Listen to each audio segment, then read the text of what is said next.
날도 이제 쌀쌀해졌는데 오셔서 목회자 1인 시위를 네. 하시게 된 동기가 있다면 말씀을 주십시오. 뭐 지금은 아마 성경적인 생각을 가진 사람이라면 누구도 나오고 싶을 겁니다. 그래서 저도 그냥 일찍 나오고 싶었는데 좀 늦은 감이 있다 이런 생각을 하고요. 제가 나오게 된 것은 저는 성경을 하나님의 말씀으로 믿는 그런 목사인데요. 성경에 반하는 가치관을 입법화해서 온 세상 사람들에게 그걸 적용하겠다. 용납할 수 없는 일이죠. 유명한 어스 기니스라고 하는 저술가이자 연설가이고 또 굉장한 그 활동을 많이 하시는 기독교 변증학자 오스 기니스가 네. 서구를 몰락시킨 3가지 물결이 있다고 그랬어요. 네. 그 첫 번째가 뭔가 하면 레드 웨이브, 소위 붉은 물결, 공산주의. 네. 두 번째, 블랙 웨이브, 이슬람의 금은 히잡 물결이고 세 번째가 레인보우 웨이브라고 그래서 소위 무지개 물결입니다. 이게 동성애, 동성혼, 소위 퀴어라고 말하는 LGBT, 레즈비언요, 그 다음에 게이, 바이섹슈얼, 그 다음 트랜스젠더. 네. 이것이 지금 현재 서구를 몰락시켰다. 그리고 서구에 이미 많은 피해를 주고 있습니다. 근데 피해가 많은 그런 현상을 보면서도 우리 대한민국이 미풍양속을 가지고 있고 좋은 전통을 갖고 있는 대한민국에서 이런 법을 또 만든다. 이건 아니라는 생각이 듭니다. 네. 뭐 생각 정도가 아니고는 하면 안 되는 거죠. 목사님 아시겠지만은 차별금지법은 알면은 반대하고 모르면 찬성하고 그런 법이거든요. 근데 지금 생각보다 이 차별금지법 이 제목 자체도 굉장히 속을 수 있는 그런 제목이에요. 아, 그렇습니다. 그건 뭐 그래서 차별금지법 이 반대하는 네. 목사님의 구체적인 뭐 지금 말씀을 해주셨는데 네. 이렇게 물으면 네. 너는 그럼 차별을 좋아하냐? 아니라는 거죠. 그건요. 네. 네.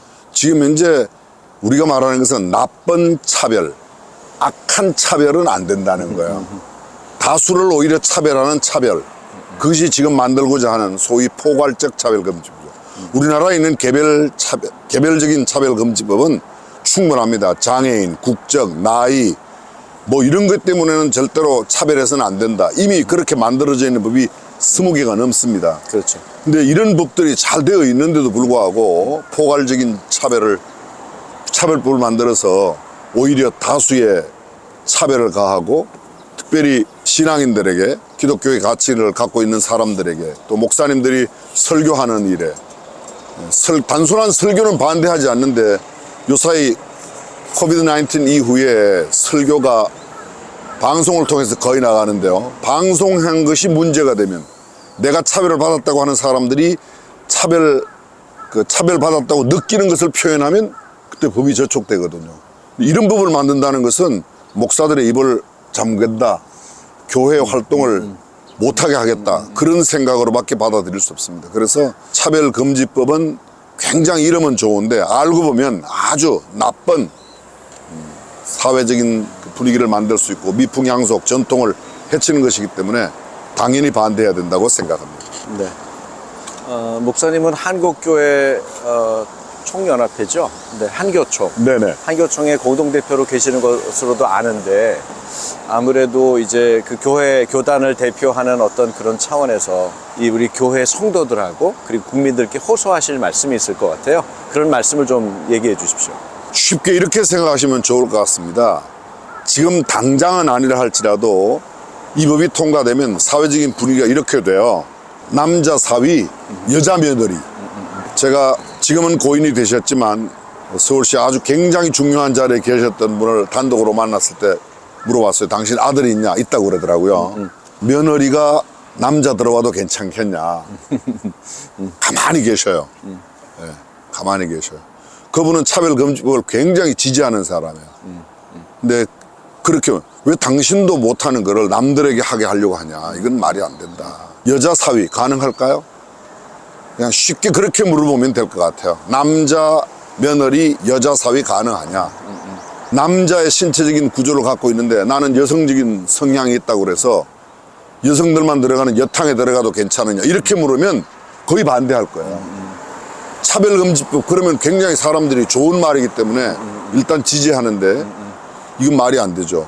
예를 들어 또 하나 들어보면요, 이런 것들은 안 되죠.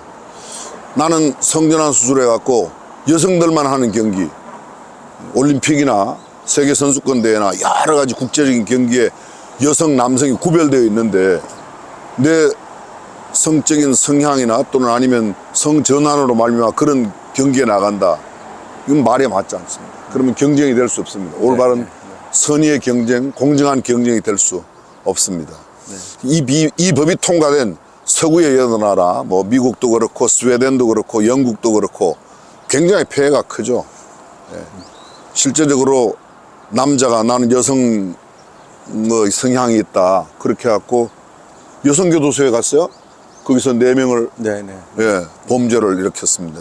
이런 것이 뻔한데 왜 이런 나쁜 걸 왜 이야기하지 않고 마치 그 사람들을 성소수자, 성적 성향, 지향 얼른 들으면 잘 모르는 겁니다, 사실은요. 네, 그렇죠. 근데 제가 생각해보면 이런 말씀은, 이런 내용은요, 조금 문제가 있어요. 어떤 문제가 있어요? 조금이 아니고 진짜 큰 문제가 있어요.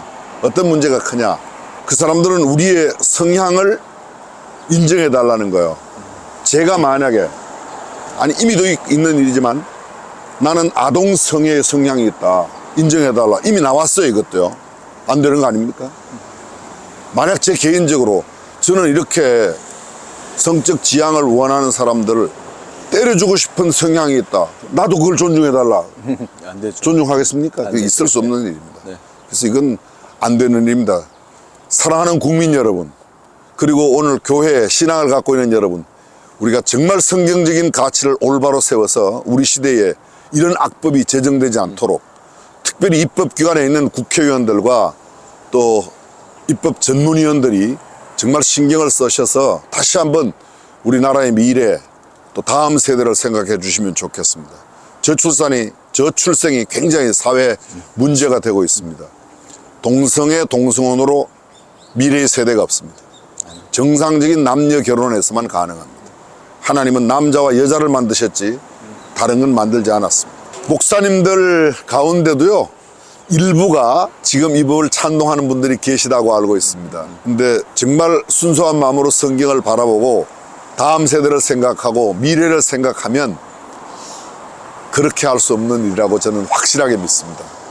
목사님들이 정말 다시 한번 성경으로 돌아가서 있는 개별적인 차별금지법만으로도 충분한데 또 새로운 이런 역차별이 되는 차별금지법을 만들겠다는 생각은 접어주시면 좋겠습니다.